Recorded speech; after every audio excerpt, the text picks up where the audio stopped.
Hello नमस्कार दोस्तों। आप लोगों का स्वागत है टेंशन फ्री स्टडी में। दोस्तों हम लोग क्लास 10th का हिंदी बुक जो है पढ़ना स्टार्ट किए हैं। हिंदी में हम लोग जो है डॉक्टर भीमराव अंबेडकर के द्वारा लिखा गया ये जो आपका अध्याय फर्स्ट है, श्रम विभाजन और जाति प्रथा, यह जो एक निबंध लिखा गया है, इसमें हम लोग जो है किस तरह से श्रम मतलब हुआ मजदूर लोगों को जो है बांटा गया है उसके जाति के आधार पर, इसके बारे में पूर्णतः सामाजिक पर आधारित ये जो है स्टोरी है। तो हम लोग इसे एक एक पॉइंट को समझते हुए आगे बढ़ेंगे। आप लोग जो है ध्यान से समझें, सुने, और आपको यदि कोई परेशानी होती है इससे संबंधित तो आप हमें जो है वीडियो के कमेंट बॉक्स में बता सकते हैं। और आप लोगों का जो ऑब्जेक्टिव टाइप प्रश्न बोर्ड के एग्ज़ाम में पूछे जाते हैं या सब्जेक्टिव टाइप पूछे जाते हैं, उन सभी प्रश्न को हम लोग इन चैप्टर के समाप्त होने के बाद हम लोग कवर करेंगे। मतलब प्रत्येक प्रश्न को आपको जो है पीडीएफ के रूप में दिया जाएगा। आप लोग जो है पहले इन स्टोरी को समझ लें। देखिए, श्रम विभाजन और जाति प्रथा, ये जो है आपका हेडिंग दिया हुआ है, टाइटल दिया हुआ है। तो हम लोग इस बात को समझेंगे, श्रम विभाजन क्या होता है और जाति प्रथा क्या होता है। आप लोग इनमें से बहुत सारे विद्यार्थी जानते भी होंगे कि श्रम विभाजन क्या होता है, नहीं जानते हैं तो सुन लीजिए। श्रम का मतलब हुआ मेहनत, मजदूरी। तो मजदूरी जो है, मजदूरी का विभाजन हो गया है किसके कारण? जाति प्रथा के कारण। आज जो है काम का जो है विभाजन हो गया है, बंटवारा हो गया है। तुम इस कास्ट के हो, तुम यही काम कर सकते हो। तुम नाई हो, केवल बाल काट सकते हो। तुम धोबी हो, तुम केवल कपड़े धो सकते हो। मतलब इसी प्रकार से जो है हमारा समाज जाति में बट गया है, और उन्हीं जाति के कारण जो है हम लोगों का कार्य भी बट गया है। तो हम इसी के बारे में विशेष रूप से इन चैप्टर में पढ़ेंगे। चलिए हम लोग स्टार्ट करते हैं। ये लेखक कह रहे हैं, भीमराव अंबेडकर जी के द्वारा लिखा गया है कि यह बहुत बड़ी विडंबना की बात है, इस युग में भी जातिवाद के पोषकों की कमी नहीं है। करा यह बहुत विडंबना मतलब बहुत आश्चर्य की बात है। इस युग में, आज का युग जो है आधुनिक युग हो गया है, विज्ञान का युग आ गया है, फिर भी जातिवाद के पोषकों की कमी नहीं है। मतलब जाति को पालने वालों की कमी नहीं है। कभी इस लाइन के माध्यम से कहना चाह रहे हैं, इसके पोषक कई आधार पर इसका समर्थन करते हैं। ये जो इनका जो पोषक होता है, जो बार बार जाति पाति के भेदभाव करते हैं, जाति पाति के बारे में जो है मतलब अपना धरना प्रदर्शन जो भी करते हैं, इनका जो है मतलब बहुत सारा आधार है। समर्थन का एक आधार यह कहा जाता है कि आधुनिक सभ्य समाज कार्य कुशलता के लिए श्रम विभाजन को आवश्यक मानता है। आधुनिक सभ्य समाज कार्य कुशलता के लिए मतलब का अच्छी कार्य के लिए श्रम विभाजन को आवश्यक मानता है। और चूँकि जाति प्रथा भी श्रम विभाजन का ही दूसरा रूप है। मतलब कह रहा है कि जाति प्रथा जो उत्पन्न लिया है हमारे समाज में, जाति में जो लोगों को बांटा गया है, यह भी एक श्रम विभाजन का ही रूप है। मतलब काम के ही विभाजन के द्वारा जो है जाति में लोगों को भी जाति में बांटा गया है। यही कह रहा है कि जाति प्रथा भी क्या है? एक श्रम विभाजन का रूप है। इसीलिए इसमें कोई बुराई नहीं है। तो इसके पोषक कहते हैं कि जाति प्रथा जब एक श्रम विभाजन का ही रूप है तो फिर हम श्रम विभाजन में क्या बुराई है? इसमें कोई बुराई नहीं है। इस तर्क के संबंध में पहली बात तो यह आपत्तिजनक है। यदि कोई इस बात का तर्क देता है कि जाति प्रथा भी श्रम विभाजन का ही दूसरा रूप है, तो यह जो है पहली बात यह तो आपत्तिजनक है, बहुत खराब बात है कि जाति प्रथा श्रम विभाजन के साथ साथ श्रमिक विभाजन का भी रूप लिए हुए है। श्रम विभाजन निश्चय ही सभ्य समाज की आवश्यकता है, परंतु किसी भी सभ्य समाज में श्रम विभाजन की व्यवस्था श्रमिकों के विभिन्न वर्गों में अस्वाभाविक विभाजन नहीं करती। भारत की जाति प्रथा की एक और विशेषता यह है कि यह श्रमिकों का अस्वाभाविक विभाजन ही नहीं करती, बल्कि वर्गों को एक दूसरे की अपेक्षा ऊंच नीच भी करार देती है, जो विश्व के किसी भी समाज में नहीं पाया जाता है। देखिए, भारत में जो जाति प्रथा है, यहाँ का एक यह विशेषता है कि यहाँ के समाज में जो है अस्वाभाविक विभाजन नहीं करती है। मतलब कि कोई अपना मन से जो है ये नहीं कहता है कि हम ये काम करेंगे, हम वो काम नहीं करेंगे। यहाँ पर जो है एकदम फिक्स, मतलब निश्चित कर दिया गया है। और यहाँ पर जो है एक दूसरे की अपेक्षा जो है ऊंच नीच का भी भेदभाव करती है समाज में लोग। मतलब यहाँ यही एक विशेषता अलग है। हम नहीं कहते समाज में जो है, मतलब अन्य देश में जो है जाति प्रथा जातिवाद नहीं पाया जाता है, लेकिन पाया जाता है। लेकिन इतना जो ऊंच नीच भेदभाव छुआछूत सबका, इतना जो है अन्य किसी समाज में, विश्व के किसी भी समाज में नहीं पाया जाता है। ये जो है भीमराव अंबेडकर जी के द्वारा लिखे गए और वे कह रहे हैं अपने मुख से कि जातिवाद जाति प्रथा पाया जाता है, लेकिन इतना जो है भारत की तरह किसी भी समाज में नहीं पाया जाता है। तो अब अगला अब कहा जाता है कि जाति प्रथा को यदि श्रम विभाजन मान लिया जाए तो यह स्वाभाविक विभाजन नहीं है। यह जो है स्वाभाविक विभाजन मतलब अपने आप विभाजन नहीं है, क्योंकि यह मनुष्य के रुचि पर आधारित नहीं है। यह जो है मनुष्य के रुचि पर, मान लीजिए कोई मनुष्य को जो काम करने में अच्छा लगता है, मन लगता है, यदि उस पर विभाजन होता तब तो कोई बात नहीं है। मान लो हमें जो है कुदाल चलाने में अच्छा लगता है तो हम उस वही काम करेंगे, लेकिन यहाँ पे वैसा तो मनुष्य की रुचि के आधार पर तो है नहीं। कुशल व्यक्ति या सक्षम श्रमिक समाज का निर्माण करने के लिए यह आवश्यक है कि हम व्यक्तियों की क्षमता इस सीमा तक विकसित करें जिससे वह अपने पेशा कार्य का चुनाव स्वयं कर सके। देखिए, कोई भी व्यक्ति जो है क्या कार्य करना चाहता है, उसकी क्षमता को हम उस सीमा तक विकसित कर दें, क्षमता को बढ़ा दें कि वह अपना कार्य जो है चुनाव स्वयं कर सके कि हम ये काम करने के लिए तत्पर हैं, हम तैयार हैं। इस सिद्धांत के विपरीत जाति प्रथा का दूषित सिद्धांत यह है, इससे मनुष्य के प्रशिक्षण अथवा उसकी निजी क्षमता का विचार किए बिना दूसरे ही दृष्टिकोण जैसे माता पिता के सामाजिक स्तर के अनुसार पहले से ही अर्थात गर्भधारण के समय से ही मनुष्य का पेशा निर्धारित कर दिया जाता है। यह तो बहुत बड़ी ही विडंबना की बात है, बहुत ही जो है समाज का बुरा यह विचार है कि कोई भी मनुष्य को जो है हम गर्भ में, वह जन्म लेने से पहले जब गर्भ में पल रहा है उसी समय उनका पेशा निर्धारित कर दिया जाता है। ये बहुत ही बड़ी दुख की बात है, बहुत ही बड़ी कष्ट की बात है।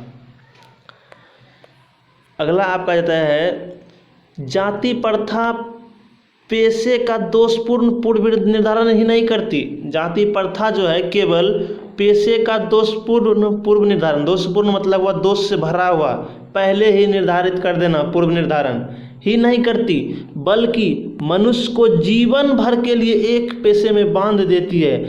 मनुष्य जो है जीवन में, मतलब जीवन भर के लिए जो है बंध जाता है एक रस्सी की तरह, जैसे कोई खुट्टे से बना जाता है, उसी प्रकार से एक पेशे में बंध जाती है। वह सोच कर भी, उसका दिमाग यदि विकसित भी है, वह अन्य काम करने में सक्षम भी है, अन्य व्यक्ति से भी अधिक क्षमता से करने में सक्षम भी है, तब भी पर वह नहीं कर पाता है। उसका कारण है कि यह जो है जाति प्रथा उन्हें अपने एक कार्य में बांध देती है।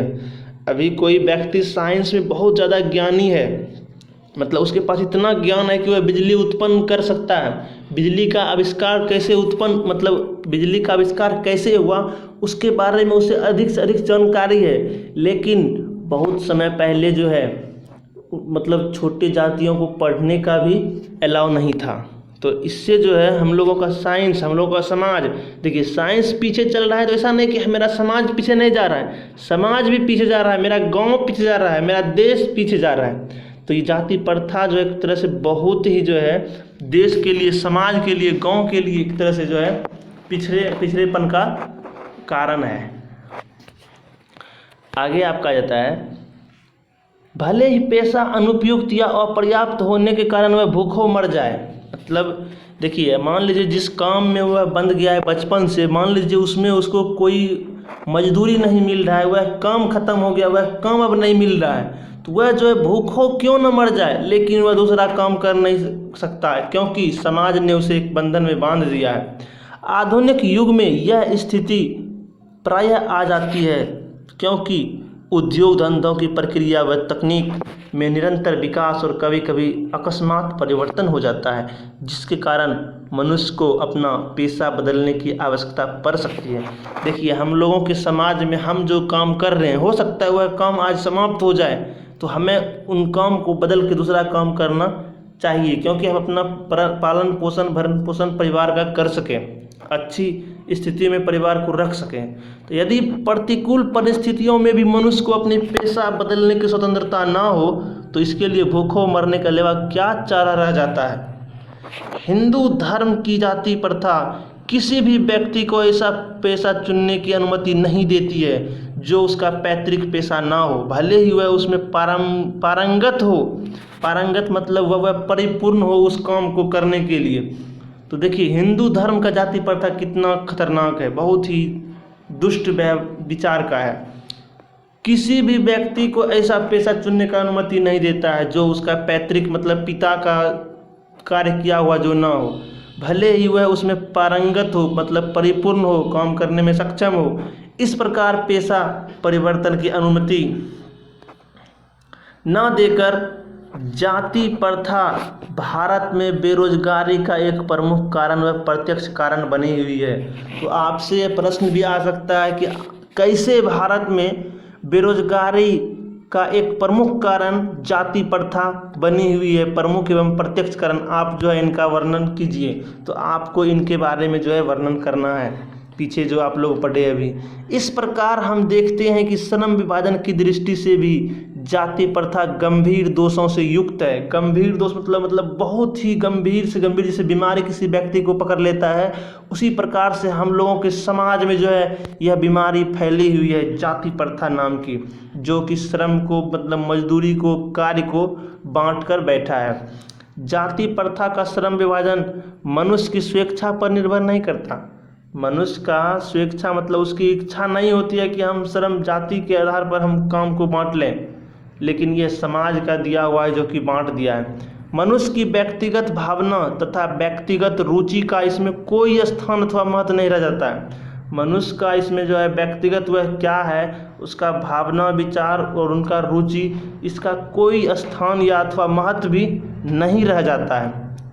इस आधार पर हमें यह स्वीकार करना पड़ेगा कि आज के उद्योग में गरीबों और उत्पीड़न इतनी बड़ी समस्या नहीं है। गरीबी और उत्पीड़न इतनी बड़ी समस्या नहीं है जितनी यहाँ की लोग जितनी यह कि बहुत से लोग निर्धारित कार्य को और रुचि के साथ केवल व्यवस्था पूर्ण करते हैं। मतलब बहुत सारा लोग जो है उसका जो काम फिक्स है और रुचि उसे काम करने में रुचि नहीं है, लेकिन तब भी उनका जन्म से बंधा हुआ पेशा है, इसी मजबूर बस व्यवस्थापूर्ण वह कार्य करता है। ऐसी स्थिति में बताइए आप कि कोई भी मनुष्य जो है अच्छे से काम कैसे कर सकता है। स्वभावतः मनुष्य को दुर्भावना से ग्रस्त रहकर टालू काम करने का और कम काम करने के लिए प्रेरित करती है। जिस कार्य में आपको रुचि नहीं होती है, जिस कार्य को करने में आपको मन नहीं लगता है, उस काम को आप जो है अच्छे ढंग से नहीं करते हैं। ऐसी स्थिति में जहां काम करने वालों का ना दिल लगता हो ना दिमाग लगता हो, कोई कुशलता कैसे प्राप्त की जा सकती है। अतः यह निर्विवाद रूप से सिद्ध हो जाता है कि आर्थिक पहलू से भी जाति प्रथा हानिकारक प्रथा है। मतलब यदि हम आर्थिक रूप से कमज़ोर हैं तो कोई बात नहीं, लेकिन यह जो है जाति प्रथा जो है बहुत ही हानिकारक प्रथा है। यदि जाति प्रथा हम लोगों के पास हम लोग के समाज में है तो क्योंकि यह मनुष्य की स्वाभाविक प्रेरणा रुचि व आत्मशक्ति को दबाकर उन्हें अस्वाभाविक नियमों में जकड़ कर निष्क्रिय बना देता है। कोई मनुष्य जो है नीची जाति का है और उसका प्रेरणा उसके रुचि जो है उसका जो आत्मशक्ति है वो बहुत ज़्यादा है, वह बहुत बड़े से बड़े कार्य को कर सकता है, लेकिन इस जाति प्रथा के कारण जो है उनके आत्मशक्ति को दबाकर इस नियमों में जकड़ कर निष्क्रिय उसके आत्मशक्ति को क्या किया जाता है, निष्क्रिय बना देती है। अब मैं समस्या के रचनात्मक पहलू को लेता हूँ। यह बात जो है भीमराव अंबेडकर जी कह रहे हैं कि मैं समस्याओं के रचनात्मक पहलू को लेता हूँ। मेरे द्वारा जाति प्रथा की आलोचना सुनकर आप लोग मुझसे यह प्रश्न पूछना चाहेंगे कि यदि मैं जातियों के विरुद्ध हूँ तो फिर मेरी दृष्टि में आदर्श समाज क्या है। भीमराव अंबेडकर जी कह रहे हैं कि मेरी दृष्टि में आदर्श समाज क्या है। मेरा उत्तर होगा, मेरा आदर्श समाज स्वतंत्रता, समता, भ्रातृत्व पर आधारित होगा। यह कह रहे हैं कि कवि महोदय कि मेरा जो आदर्श समाज होगा वह स्वतंत्र होगा, काम करने में हो या कोई भी माध्यम मतलब रूप में हो, वह स्वतंत्र होगा। समता, समानता का हो गया समानता। भ्रातृत्व मतलब भाईचारा का भाव होगा, पर आधारित होगा। क्या यह ठीक नहीं है, पूछ रहे हैं उन्होंने कि क्या यह ठीक नहीं है। भ्रातृत्व अर्थात भाईचारे में किसी को क्या आपत्ति हो सकता है। भाईचारे में किसी को क्या आपत्ति हो सकती है। किसी भी आदर्श समाज में इतनी गतिशीलता होनी चाहिए जिससे कोई भी वांछित परिवर्तन समाज के एक छोर से दूसरे छोर तक संचालित हो सके। ऐसे समाज के बहुविध हितों में सबका भाग होना चाहिए, सबको उनकी रक्षा के प्रति सजग रहना चाहिए। सामाजिक जीवन में अबाध संपर्क के अनेक साधन व अवसर उपलब्ध रहने चाहिए। तात्पर्य यह कि दूध पानी के मिश्रण की तरह भाईचारे का यही वास्तविक रूप है। मतलब समाज में हमें जो है जिस प्रकार से दूध और पानी का मिश्रण होता है उसके तरह भाईचारे का यह रूप होना चाहिए। इसी का दूसरा नाम है लोकतंत्र। हम लोग कहते हैं कि लोकतंत्र की समाज में रहते हैं, लेकिन यह जो है जिस जाति प्रथा के बीच में हम लोग जीवन यापन कर रहे हैं, इसको हम जो है नहीं कह सकते हैं।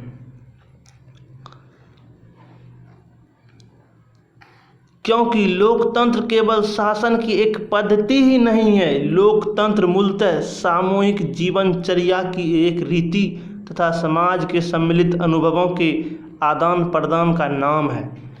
समाज में जो सम्मिलित हैं, हम लोग सब मिलकर रहते हैं, उसके अनुभव का भी आदान प्रदान का नाम है लोकतंत्र। इसमें यह आवश्यक है कि अपने साथियों के प्रति श्रद्धा व सम्मान का भाव हो। यह जो है कवि का विचार है कि हम लोगों को लोकतंत्र का मूलतः क्या अर्थ है उसके हिसाब से हम लोगों को समाज में रहना चाहिए। समाज के सम्मिलित भाव का आदान प्रदान का नाम जो है लोकतंत्र है। तो यहाँ पर जो है इनके द्वारा रचित, भीमराव अंबेडकर जी के द्वारा रचित निबंध जो है यहाँ पे समाप्त होती है। हम लोग समझ गए कि यह जो है श्रम विभाजन और जाति प्रथा पर पूर्णतः आधारित यह अध्याय है। तो हम लोग जो है अब ऑब्जेक्टिव टाइप प्रश्न अगले वीडियो में लेकर आएंगे और आप लोग उनको समझेंगे और किस तरह से पूछा जाता है आप लोग उन्हें हल करेंगे। उसके बाद हम लोग जो है थ्योरी लेकर आएंगे, सब्जेक्टिव टाइप प्रश्न जो कि लॉन्ग टाइप में 2 नंबर 3 नंबर में पूछा जाता है, भाषा आधारित। तो आप लोगों को वीडियो कैसी लगी कमेंट करके बताइए, और आप किस टॉपिक पर वीडियो चाहते हैं उसके बारे में भी बताइए। यदि कहीं परेशानी हो तो या कहीं समझ नहीं पाए हैं तो उस पॉइंट को भी आप जो है कमेंट करके बताइए। यहाँ आप यदि कोई अपनी परेशानी प्रश्न से संबंधित देना चाहते हैं तो ये व्हाट्सएप नंबर पर दे सकते हैं 6201 42 97 80। तो मिलते हैं अगली वीडियो में, तब तक के लिए जय हिंद, जय भारत, धन्यवाद।